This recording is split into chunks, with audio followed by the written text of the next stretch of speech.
So Amelia broke her handbag. It was just like a little plastic bag that she was holding just all of her stuff in. She just kept collecting stuff while I was wrapping some Christmas presents. She had like a hammer in there, and somehow she got a tape measure and all of her toys and a necklace and like Luke's stuff and a shoe, just random things. And she thought it was better when it was heavier. So of course the handle broke, and she comes over to me and she says, "Daddy," with tears in her eyes, she's like, "Daddy, can you fix it, please?" And I was like, "Yeah, of course." So I got some tape, a bunch of just duct tape, and she watches me intently as I'm fixing this thing for her, right? And she just sticks her arm around me. So her face is right here on the side of my cheek, and she's looking at the bag with me, and she puts her arm around my neck. And she goes, "Dad, I love you. You're beautiful." The "I love you" got me, and then the "you're beautiful" was like the second punch. It was like, oh. And I think I'm saying it here just so I remember it. That was, oh, what a great moment. It like filled me up the rest of the day. It was fantastic. Oh, it was good. And then I found this like Christmas playlist where it's nothing but like Christmas music, but from movies. So it's not like it's not too much of the happy stuff. There's just like the theme from Home Alone, and we listen to it every morning, and well, just in the background of life, and it feels good.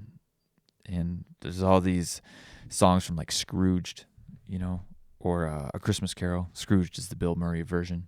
My favorite version of Scrooged. The Muppets one is very good too. And it made me start thinking, if I was in Scrooge, do you guys ever think about this? If you were in Scrooge's, the shoes of Scrooged, the shoes of Ebenezer Scrooge, what would the ghost of Christmas past show you? And if you think about it, they always show you like some pivotal point where you kind of like tweaked and didn't go the right direction. And maybe we're not in Scrooge, the shoes of Scrooge. I can't say Scrooge. It's hard. Scrooge.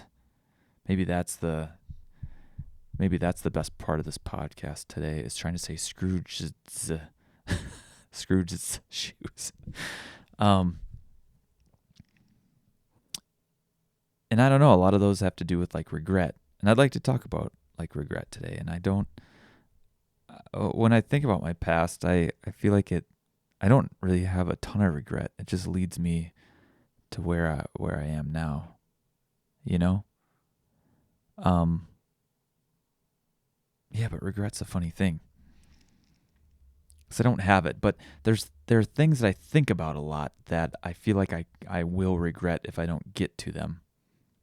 This is going to sound silly, and I've only ever told like 3 people this in my entire life, but I've always wanted to try to do stand-up, like do an open mic. I think it would be super fun. There were times where I would just kind of do it. I don't know if I've mentioned this here, but in speech class, I like to see in college, I want, a big part of who I am is I want to see if I can get away with things. I think that it's just so much fun for me. And there was a speech class when one of the rules, there wasn't a lot of rules, you couldn't say swear words. So I was like, well, I'm going to do a speech on censorship. And I went up and I researched censorship, and I took George Carlin's stand-up bit, the 7 words you can't say on TV, which is like shit, piss, fuck, cunt, cocksucker, motherfucker, and tits. And I memorized the whole bit. And at 7:30 in the morning, I gave this speech, and I was like, this is going to fucking kill. I'm just going to stand up here and swear a whole bunch. And I went up there and I did the whole thing. I was like, the 7 words you can't say on TV are shit, piss, fuck, cunt, cocksucker, motherfucker, and tits. And tits shouldn't even be on the list. I did the whole thing. And nobody laughed. If I was doing real stand-up, it was the worst bomb ever. And for the sheer fact, it was probably 7:30 in the morning on a Monday, and they were college students, and they didn't give a fuck, and they didn't want to be there at all. But this made me kind of think, like, I had fun even though it was failing so miserably. I just thought it was a blast to give it a shot. And I got away with it and got an A on that speech. So it was like a double win. It was super fun. But that's in my head, and I always kind of want to do it. But I always, like, my friends don't live very close, So I want to have, I don't have people around me anymore to go with. When I was in college, I did. Like, I had my buddy Brad, and Sam was there, and I could always, like, Nolan or Joe, or I could take these people, and they'd be like, "Fuck yeah, let's go." They're always like, yes, and like very improv-y in the fact that you'd come up with some crazy idea, and even if it was fucking stupid, they'd be like, "I want to see what happens," and it would always lead to something incredible and memorable, and even if it was hard, our buckets were full, and a great weekend we had with this was we were at Sam's cabin, and we had this idea of taking this 15-meter kite for kiteboarding that I had. And there was no wind, but I brought it up thinking we'd have some wind, and the idea was we'd launch it off the back of a boat. We'd keep the kite in the water. One of us would be in the boat maybe, and we would launch it somehow, and see what happens. And we spent like 3 hours in the morning just trying to figure out, do we tie somebody to the harness and then like slowly like reel them out, or do we like keep the kite as tight as we can and then just throw it up in the air and launches you out, or like how do we make this work? And Sam's dad Jerry just looked at us like smiling the whole time we're coming up with these ideas.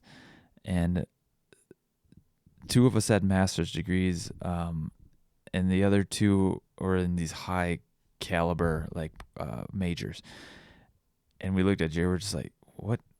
Why you keep laughing at us? And he's like, I've never seen. He's like, I'm looking at some of the smartest people I've ever seen work really hard to come up with an idea of how to do something so stupid. And he laughed about it. He's like, you guys are working so hard to figure out such a stupid problem. I love it. So what we ended up doing is Jerry was in a fishing boat, and he held up the kite, and then the boat got going. The kite was in the air, and I could steer it, and we would launch each other off. And it worked. It was the best.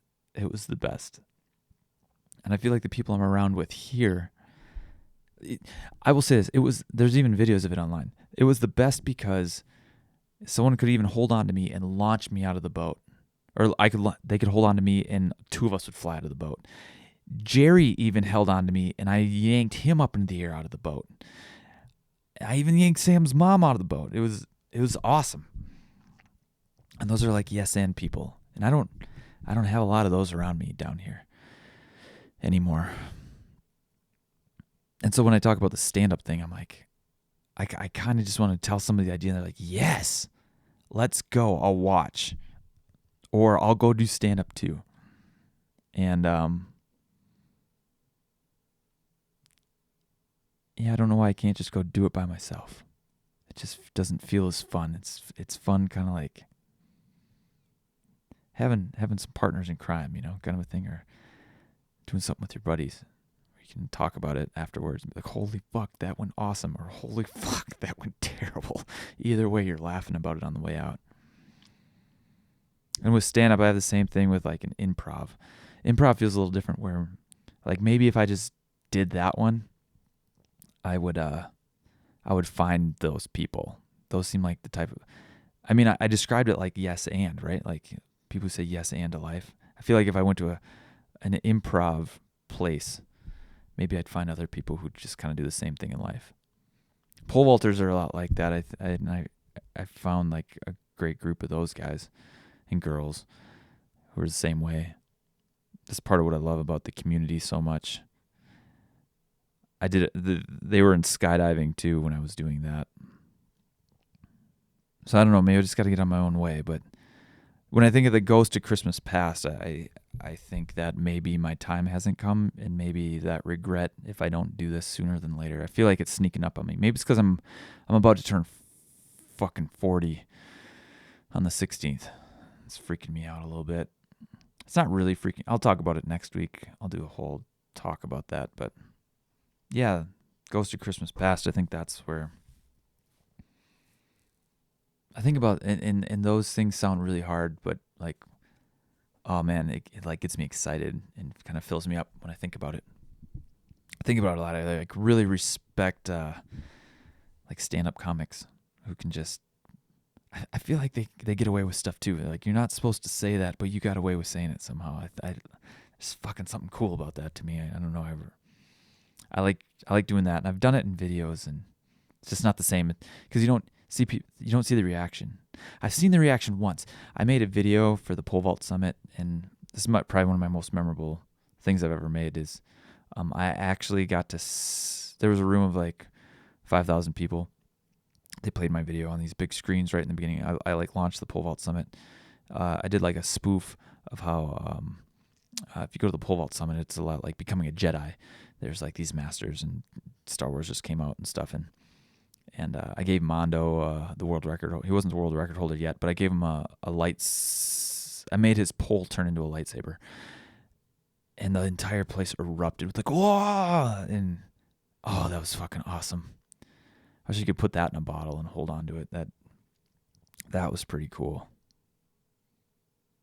Now I'm going off in a little bit of a tangent, but I don't know. Like that feels good. And sometimes I feel like I need that. And sometimes I don't want to have that. I don't want it feels good to have someone like your work or to give somebody a feeling. A lot of the videos I make, people tell me it makes them cry and makes them think about life and stuff, and it feels good too. Or else I'm just talking to like the void, I guess. And you don't get anything back. It's just all going out and nothing's coming back. It's strange. I wrestle with this a lot. So anyways, if we talk about the Ghost of Christmas Present, I think I would get a lot of what I have now. Time with my kids and family, and like everything's moving so fast, and I guess I catch myself at times just going, oh God, I can't wait till like Carrie gets home, or I can't wait till the nap. Like sometimes it's just so overwhelming, and I think that's what that ghost would show me is that, and that hurts to think about. And I've been thinking about that and trying to just play like Amelia recently in the last week or so, she turned her room into the beach. So if she goes, let's go to the beach, you go in there because I asked her to give me some sunscreen. She sprayed me down with sunscreen and we put on our swimsuits, and when we jump on the beds, that is the boat, and the sharks can't get us, and we turn into a huge game. So now she always wants to go to the beach. And then the other room is the park. And so for the whole day, she wants to go to the beach and the park and the beach and the park and the beach and the park and the beach and the park and the beach and the park and the beach and the park and the beach and the park and the beach and the park and the beach and the park and the beach and the park. And that's what it feels like. You're just like, oh, going back to the beach to do the same thing. Oh, we're going back to the beach to do the same thing. Oh, we're going back to the beach to do the same thing. Oh, we're going back to the beach to do the same thing. And after like the 30th time, you just kind of go, I don't want to go to the beach. You know? And I can guarantee that ghost would just be like, you're going to miss going to the beach with this 2-year-old's imagination. Yeah. And so when I think about this ghost, I've gone to the beach more. And then I try and change it up a little bit just for my own sanity. Like, oh my gosh, there's ducks this time. Or, oh my, this isn't water, this is cereal, and she's like, cereal? Why are we swimming in cereal? I'm like, yeah, we need more sunscreen. It's like, that doesn't make any sense. I know. Yeah, grab a Cheerio. Stay afloat. But I think that's what they would show me is that I'm I'm not meditating enough. Maybe that's what it is. That ghost would be like, dude, you are not meditating enough. You need to get out of your own head and just sit in this moment for what it is. Quit trying to get to the next one. When I think about that, I think the future will have peace. And I think this is a common thread throughout these podcasts, is that I just feel like I'm in constant flight or fight all the time. There's this constant anxiety in me, and I don't know how to get to that peaceful place. You know? Yeah. So what would the Ghost of Christmas Future show me? What would it show you guys? Are you guys playing along? You thinking in your own head what these would do? I don't know. Ghost of Christmas Future. I don't know. You know what the ghost always shows? It shows you when you're dying, and then nobody shows up to your funeral.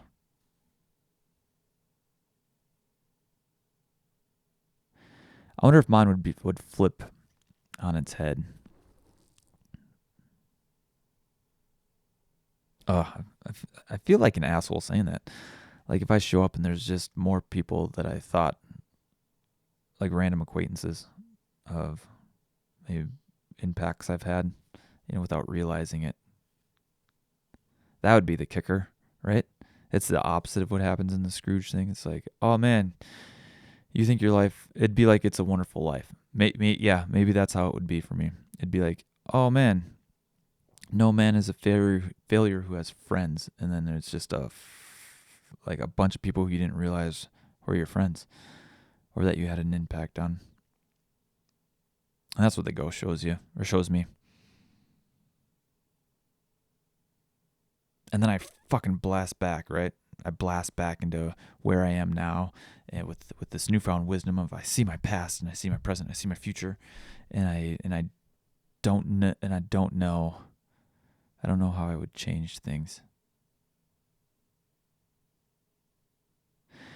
Because talking about this, it feels very much like when I got out of the mental health hospital. We were like, wow, there's a lot of love around me. I didn't really realize it. And my brain's creating a lot of illusions. And when the illusions went away and I could see the love, everything felt awesome. Everything felt really good. You start questioning those illusions all the time, and life was great. Maybe I'm just back into maybe I'm falling back into old traps and patterns without realizing it, because the meditation's been hard to get in. I wake up every morning, both kids are awake, they need food, they need your attention, they want to play. I don't have 20 minutes to just sit quietly and do this. And at night, that's when I've been working, and it's hard to, again, take 20 minutes to get meditating in when there's a bunch of work that has to be done, or else I push back sleep, and then the next day feels ruined. Because when I'm not sleeping well, I don't respond to life very well. So meditation and the cold showers in the morning have been the first two things to go that have been helping me a lot. But I do hope. Minnesota passed this law where if you've had a kid, you can get 3 months of most of your salary paid to spend time with that kid. And because we had one within the last year, so Luke's not one yet, Carrie still gets to use it, which is pretty freaking cool. So in February through April, she's going to have paid leave to spend time with our kids. And maybe I can get back into a routine of doing that. Those two things, the meditation and the cold showers in the morning, which woke me up and had me feeling pretty good. Wild, right? I don't know what. And that anxiety part of it, I have this constant need to be doing or performing or trying, right? Like all the time. I don't know where any of it comes from. Probably if I don't feel like I'm doing something, I need to explore this more. I know this happens to a lot of people. I'm just always active. I have to be doing something constantly. But a lot of the things I do, I don't feel better doing it. It feels like it's defensive. If I better do this or else this bad thing will happen. Instead of I want to do this because it feels good doing it. Does that make sense? There's a distinction between those two. Doing this podcast makes me feel good. I never want to start it because I never know where it's going to go. I didn't even know where this one's going to go, but I feel good doing it. I like doing it. I like creating, taking pictures, making videos for me. But if I'm still by myself, like if I just want to like watch some movies, I feel guilty doing that. Or playing piano because it's not. Does that make any sense? I don't know if that makes any sense to anybody else. So instead, I like clean the fucking garage, and I don't care about that. Or I just do a bunch of shit that doesn't matter. Right? Things that empty my bucket instead of fill it. I know you can't do it all the time, but I feel like I choose those more so than not. I'd like to just be able to be comfortable being still when I want to be still. And I've even turned meditation into that at some point where it feels really good and I want to meditate. But sometimes like I have to meditate so I can just get this 20 minutes to myself. I can't just have 20 minutes to myself without feeling guilty about it. Ugh. Yeah. I can't wait to start meditating again so I can think about this more and kind of explore what happens. It's very weird. And when I do meditate, I think about like motivation, right? Like this is kind of like a motivation thing. Like where does motivation come from? The definition of motivation, I looked it up, is reasons one has for acting a certain way. That's the definition of motivation. Which is weird because does that work for automatic thought patterns or like your subconscious just on auto? Does it work for autopilot? Like my motivation for doing this is because in childhood my parents yelled at me when I didn't blah blah blah blah blah, and now I have to do this, and my motivation comes from that. Like, yeah, that doesn't feel good. And that might be that draining motivation we were talking about.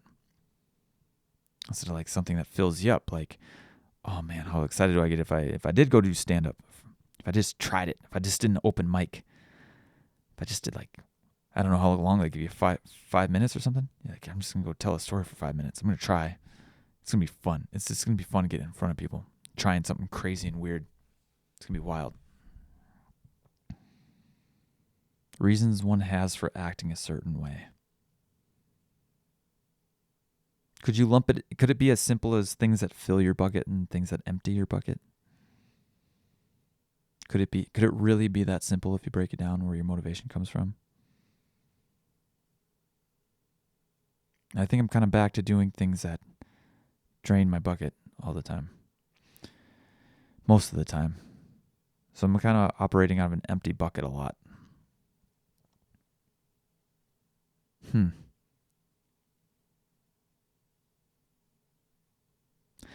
know, there's that saying like if you can't fill somebody else's cup with an empty cup. You can't fill. I don't know how it goes exactly. It's like, but you can't fill somebody else's cup if your cup is empty. And then people, now that pole vault's starting, I'm getting like emails and messages and shit just constantly about people asking me for stuff nonstop, and it's draining. And there's part of me that I don't know if it's people pleasing or what, but you kind of you want to say yes all the time, and saying no is draining. And then I've ghosted people a few times, and that's draining too, because you're like, oh, I just feel like an asshole. Just fucking say no. Just say no. And then I wonder if I just say no enough, will will it start to be better? Like over time? Is it kind of like doing a workout? Starting working out, you're like, oh man, the first 2 weeks sucks balls, but then by week 3 you're like, oh, I like this, and then by like week 6 or 7 you have the itch. Like if you don't do it, you're like, oh, I really need to work out today. I gotta go. This, like, ooh, I'm excited. It feels good when I do it. Is that what saying no feels like? Is that how that works? I don't really know. Yeah, pole vault started. So that's kind of what I've been thinking about. It's like, and then when Amelia has a broken bag, she asked me to fix it with like little tears in her eyes, and I'm like, yeah, I'll fix it for you. She puts her arm around me, says, Daddy, I love you. She rests her head on my shoulder, and she tells me I'm beautiful. Kind of cuts through all that bullshit pretty quickly, and you go, oh man.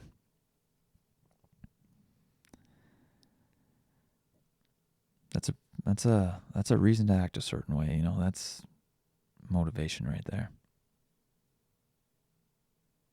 Your bucket fills up pretty quick. She dumps a lot in there for me. Being a parent takes a lot out too. I'm not going to deny that. Especially when you don't know how to parent. You don't know what's right. You don't know. And this is like, you're just trying your best. It's like a probability. You're like, well, here's what all these experts say now. In 20 years, it's probably going to be completely different. And then it's going to be like, oh, what we said 20 years ago, you guys are idiots. I can't believe you listen to us, you fucking rejects. And then your kids will be like, I can't believe you parented us like that. Like, well, my parents 20 years ago did the same thing, and this is how it works. This is a circle of life. Instead, can you just fucking meditate, right? Because this is helpful for me. And you can kind of drown out all this shit these so-called experts are saying. And you can pay attention to what your kids' needs are. If they need a hug, you hug them. If they need your attention, you give it to them. If they need food, you give them food. You can give them all the necessities, emotional, intellectual, social, and physical. You're so present and in tune with your child, you can do that.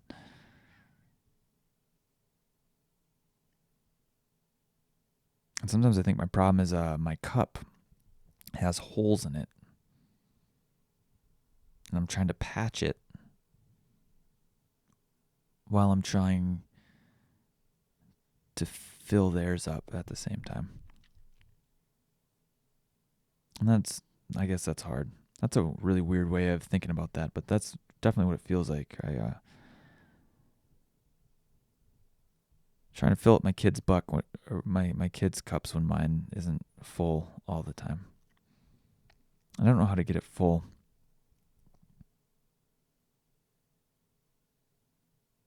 I mean, I've said it kind of, right? Stand up in this improv thing and playing piano and things, but my people are in Florida, in North Dakota, in Iowa, and more Florida and California. They're just not in Minnesota. They're not around me. They're not close enough.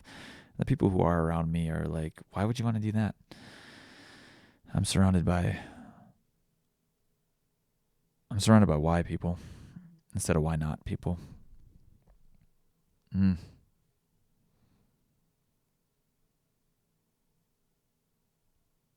don't know. Have you guys ever thought about selling your house and moving into a van and just doing that? Because I do constantly, because I don't need a house. The other sounds much better to me in a lot of ways. That's a whole different conversation, but Yeah. Let me know. Let me know. If you guys made it this far, let me know what your ghost of Christmas past, present, and future would say. I'm genuinely curious. I think it's kind of a neat question to put yourself in Scrooge's shoes. So yeah, guys.